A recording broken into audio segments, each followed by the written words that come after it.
கிறிஸ்துவுக்குள் பிரியமானவர்களே, இந்த நாளுக்கான மாலை நேரம் அண்ணா அப்போஸ்தலனாகிய யோவான் எழுதின முதலாம் நிருபம் 2ஆம் அதிகாரம் 2ஆம் வசனம். 1 யோவான் 2:2, 1 John 2:2. நம்முடைய பாவங்களை நிவர்த்தி செய்கிற கிருபாதார பலி அவரே. நம்முடைய பாவங்களை மாத்திரமல்ல, சர்வலோகத்தின் பாவங்களை நிவர்த்தி செய்கிற பலியாய் இருக்கிறார். அதாவது கிருபாதார பலி என்று சொல்லக்கூடிய ஒரு அற்புதமான வார்த்தை. நீங்கள் ஆங்கில வேதாகமத்தில் ப்ரொபிஷியேஷன் என்று சொல்லக்கூடிய ஒரு அருமையான வார்த்தை.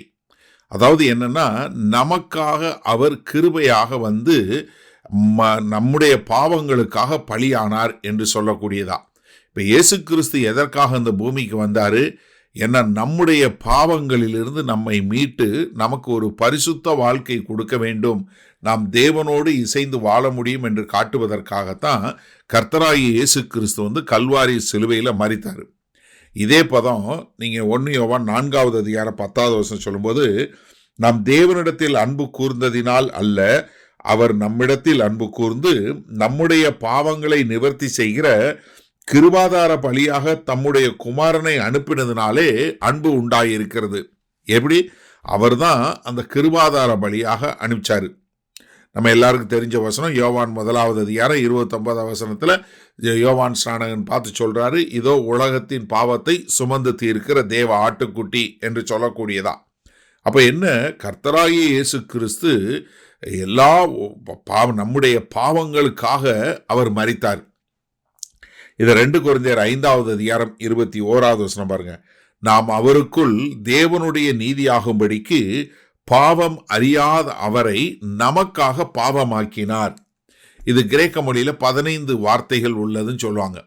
அதாவது நமக்கு இருக்கக்கூடிய ஒரு மிகப்பெரிய ஒரு பொக்கிஷம், நமக்கு கிடைத்த ஒரு மிகப்பெரிய ஒரு பரிசு அப்படி என்னன்னா, நமக்காக கர்த்தராகிய இயேசு கிறிஸ்து வந்து கல்வாரி சிலுவையில் மரித்தாரு. ஏன்னா அதன் மூலமாக தான் நம்முடைய பாவ நிவர்த்தி செய்யப்பட்டது. ஏன்னா ரத்தம் சிந்துதல் இல்லாமல் பாவ மன்னிப்பு இல்லை. அப்போ நம்முடைய பாவங்களுக்கு ரத்தம் சிந்தப்பட வேண்டும்.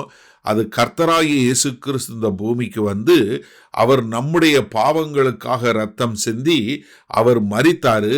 அதன் மூலமாய் நாம் தேவனோடு சமாதானம் பெறக்கூடிய மக்களாய், தேவனோடு நீதி பெறக்கூடிய மக்களா. அப்போ என்ன? நம்முடைய பாவங்களுக்காக மரித்தார் அப்படின்னு சொல்லிட்டு என்ன சொல்றாரு? நமக்காக மாத்திரம் இல்லை, சர்வ லோகத்தின் பாவங்களையும் நிவர்த்தி செய்கிற பலியாய் இருக்கிறார். என்ன? இந்த உலகத்தில் உள்ள எல்லாருக்கும், நம்ம எல்லாருக்கும் தெரிஞ்ச வசனம் யோவான் 3ஆவது அதிகாரம் 16ஆவது வசனம் என்ன? தேவன் இவ்வளவாய் உலகத்தில் அன்பு கூர்ந்தார். அப்ப என்னன்னா, அவர் வந்து ஒருத்தரும் கெட்டு போகக்கூடாதுங்கிறதுக்காக என்ன பண்றாரு? எல்லாரும், எல்லா மனுஷனும் மனம் திரும்ப வேண்டும் என்பதற்காக எல்லாருடைய பாவங்களுக்காகத்தான் கர்த்தராகிய இயேசு கிறிஸ்து மரித்தாரு. சரி, இந்த நாளில் இந்த வசனத்தை நம்ம எப்படி எடுத்துக்கொள்வது? இந்த கிறிஸ்தவர்களுக்கு ஒரு செய்தி சொல்ல விரும்புகிறேன். என்ன? நீங்கள் நல்லவங்க, நீங்கள் கிறிஸ்தவன் ஆயிட்டீங்க, அதனால உங்களுக்காக இயேசு கிறிஸ்து மரித்தாருங்கிற ஒரு எண்ணம் இருந்துச்சுன்னா தயவு செய்து மாற்றிக்கொள்ளுங்க. இயேசு கிறிஸ்து கிறிஸ்தவர்களுக்காக மாத்திரம் மரிக்கலை, அவர் எல்லாருக்காகவும் மரித்தார்.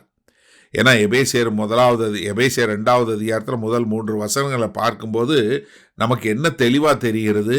நம்ம எல்லாரும் பாவத்திலையும் அக்கிரமத்திலையும் மரித்தவர்களாக இருந்தோம். நம்ம கர்த்தராகிய இயேசு கிறிஸ்து உயிர்த்தெழ பண்ணினார். அப்போ என்ன? இது நம்மளால் உண்டானது அல்லவே இல்லை. அப்போ தேவனுடைய கிருபையினாலையும் அவருடைய இரக்கத்தினாலையும் நம்ம ரட்சிக்கப்பட்டோம். ஆனால் நம்ம அதை உணர்ந்து கொண்ட மக்களாக வாழ்கிறோமா? சிந்திச்சு பாருங்க.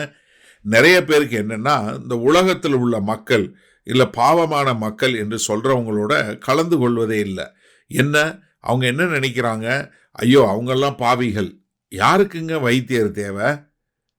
யோசிச்சு பாருங்க. யாருக்கு வந்து ஒரு டாக்டர் வேணும்? சீக்காளிக்கு தானே.